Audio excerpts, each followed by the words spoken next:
सास का घूंघट पार्ट 4।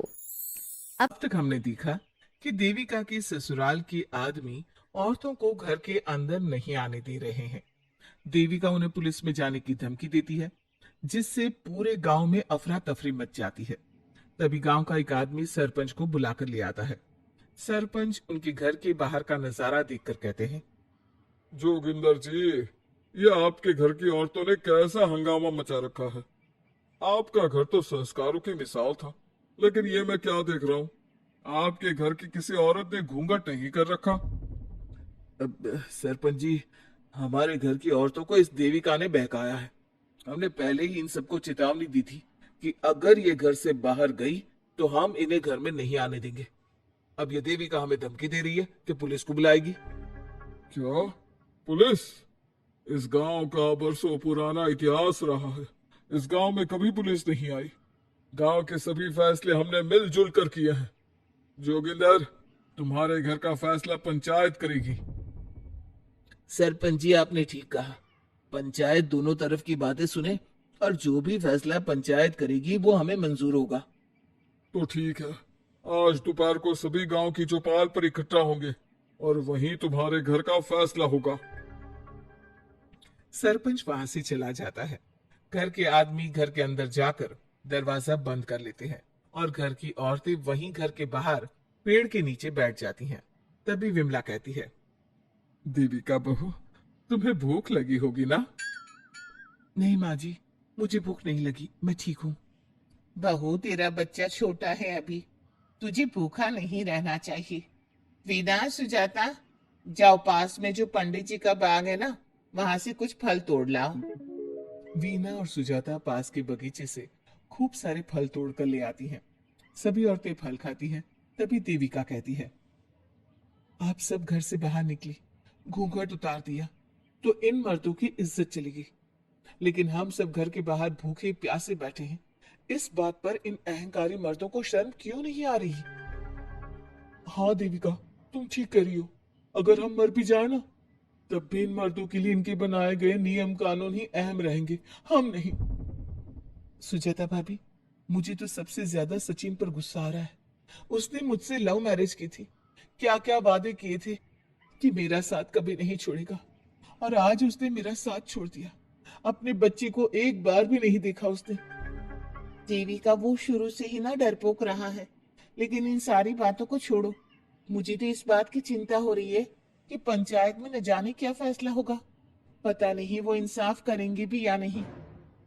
वीना दीदी, आपको अभी भी पंचायत से इंसाफ मिलने की उम्मीद है?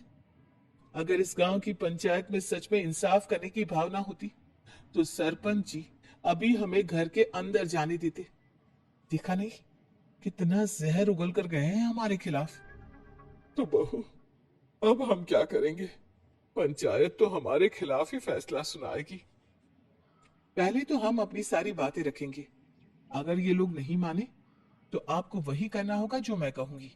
लेकिन एक बात आप याद रखना, किसी भी सूरत में हम झुकेंगे नहीं, क्योंकि हम सही हैं। देविका सभी औरतों को समझा रही थी। तभी वहां एक गांव वाला आता है। आप सभी को पंचायत में बुलाया है।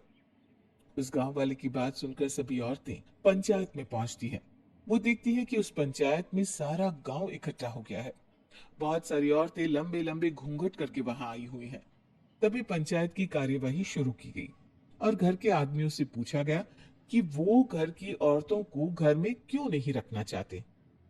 हमारे घर की औरतें ना तो घूंघट उतारती है और ना ही किसी डॉक्टर से इलाज करवाती है, और हमारे मना करने के बाद भी इन सब ने घर से बाहर कदम रखा, हमसे ऊंची आवाज में बात की। हमने इन सबको चेतावनी भी दी, लेकिन इन्होंने हमारी बात नहीं सुनी। अब ये सभी औरतें हमारे घर में नहीं रह सकती। अब औरतें अपना पक्ष रखें। ये कानून की किस किताब में लिखा है कि औरतों को घूंघट करना चाहिए? और अगर मेरे ससुराल की औरतें मुझे डॉक्टर के पास ना लेकर जाती तो ना मेरा बच्चा जिंदा बचता और ना ही मैं। लेकिन दाई अम्मा से हम इलाज करवा रहे थे ना। दाई अम्मा को कुछ समझ में नहीं आ रहा था। देविका का इलाज दाई अम्मा के बस की बात नहीं थी। काफी देर तक दोनों पक्षों में बहस चलती रही। दोनों एक दूसरे पर आरोप प्रत्यारोप लगाते रहे, लेकिन दोनों पक्षों की बात सुनने के बाद पंचायत ने जो फैसला लिया उसके लिए तो देविका पहले से ही तैयार थी। दोनों पक्षों की बात सुनने के बाद पंचायत ने यह फैसला किया है कि सारी गलती महिलाओं की है। अगर वो अपने अपने पतियों से माफी मांग लेती है और वादा करती है कि भविष्य में कभी ऐसी गलती नहीं दोहराएंगी, तो वो घर के अंदर प्रवेश कर सकती है। हमें पंचायत का फैसला मंजूर नहीं है। हमने कोई गलती नहीं की जो हम माफी मांगे। और किस बात का वादा करें हम? हमने देविका की जान बचाई है, तो आप हमसे भविष्य में किसी की जान न बचाने का वादा ले रहे हैं क्या? अगर तुम्हें पंचायत का फैसला मंजूर नहीं है, तो तुम सबको घर में नहीं पुरानी हवेली में रहना होगा, जो अब खंडहर बन चुकी है। यह खंडहर तुम्हारे घर के सामने ही है। सरपंच जी, आपका फैसला सही नहीं है।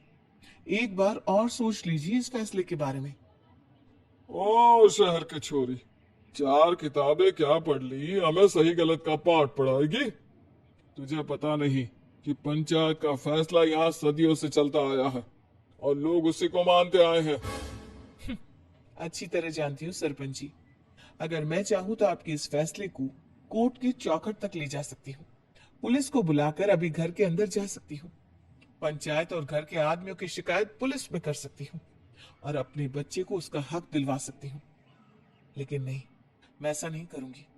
मैं उसी खंडहर में रहूंगी और इस गांव के आदमियों को दिखा दूंगी कि औरत खंडहर को भी महल बना सकती है, और वो भी बिना किसी आदमी की मदद के। सारे गांव की औरतें देविका की बातें सुनकर हैरान हो जाती हैं। उनका जीवन घूंघट और घर की 4 दीवारी के बीच में ही था। कोई औरत अपने हक के लिए पंचायत से भी टकरा सकती है, ये बात उन्होंने पहली बार सुनी थी। अब देविका घर की औरतों के साथ खंडहर में चली जाती है। माँ जी, ये खंडहर तो काफी पुराना है। भाभी, खंडहर पुराने ही होते हैं। मुझे तो डरावना भी लग रहा है। मैं डर की वजह से कभी इस खंडहर के आसपास भी नहीं आई, लेकिन मुझे क्या पता था कि एक दिन इसी में रहना पड़ेगा। ये तो टूटा फूटा भी पड़ा है। माँ जी, एक काम करते हैं, ये खंडहर तो काफी बड़ा है, इसलिए एक हिस्से की साफ सफाई करके उसे ही रहने लायक बना देते हैं। बाद में धीरे धीरे पूरा खंडहर ठीक कर लेंगे। हाँ बहू, तुम ठीक कह रही हो। विमला भाभी और मैं इस खंडहर के टूटे हुए हिस्सों पर मिट्टी और ईंटें लगा देते हैं। सुजाता और वीना, तुम साफ सफाई कर लो। सभी औरतें मिलकर खंडहर के एक हिस्से को सुधारना शुरू कर देती है और काफी देर तक मेहनत करने के बाद वो उस हिस्से को काफी हद तक अच्छा कर लेती है। और इसी तरह रात हो जाती है। सभी औरतें बैठकर बात करती है। माँ, हमने इस खंडहर को घर तो बना दिया है, लेकिन ये घर चलेगा कैसे? हाँ माँ जी, मैं भी यही सोच रही हूँ। और हम सब तो बड़े हैं, गर्मी सर्दी भूख कुछ भी आसानी से बर्दाश्त कर सकते हैं। लेकिन देविका का बेटा बहुत छोटा है, उसे तो हमें अच्छी तरह से पालना होगा ना। मैं भी यही सोच रही हूँ कि आगे हमें क्या करना चाहिए। कम्मो और मैं मिलकर मिट्टी का चूल्हा और मिट्टी के बर्तन बना देते हैं। कुछ दिन के लिए खाने का इंतजाम भी हो जाएगा, क्योंकि यहाँ पर खेत और बाग बगीचे आसपास ही है, कहीं से कुछ भी ले सकते हैं। पहले आप मुझे ये बताइए कि आप सब लोगों को आता क्या है। मतलब कोई ऐसा काम जिसका आपको शौक हो, जो आपने बचपन से किया हो। बहू, तेरे दिमाग में चल क्या रहा है? माँ जी, बहुत कुछ चल रहा है। बस अब हमारा सारा ध्यान इस बात पर होना चाहिए कि हम अपने लिए अच्छे से अच्छा क्या काम कर सकते हैं। आप सब हिम्मत से और समझदारी से काम लो, फिर देखना हम इस खंडहर को भी महल बना देंगे। इसके लिए सबसे पहले हमें आत्मनिर्भर बनना होगा। देविका सभी को समझा रही थी, तभी उसका बेटा रोने लगा। उसने अपने बेटे को गोद में उठाया और उसे चुप कराने लगी। अब देविका के सामने सबसे बड़ी चुनौती थी कि वो किस तरह से ससुराल की औरतों को आत्मनिर्भर बनाए और किस तरह से अपना घर चलाए। हमारे प्यारे दर्शकों, अब आप बताइए, देविका और घर की सभी औरतों ने अपने पतियों से माफी ना मांगकर सही किया या गलत? क्या उनका खंडहर में रहने का फैसला सही था? अब देविका को क्या कदम उठाना चाहिए, हमें कमेंट में जरूर बताना। हमारी कहानी को लाइक, शेयर और चैनल को सब्सक्राइब करना मत भूलना।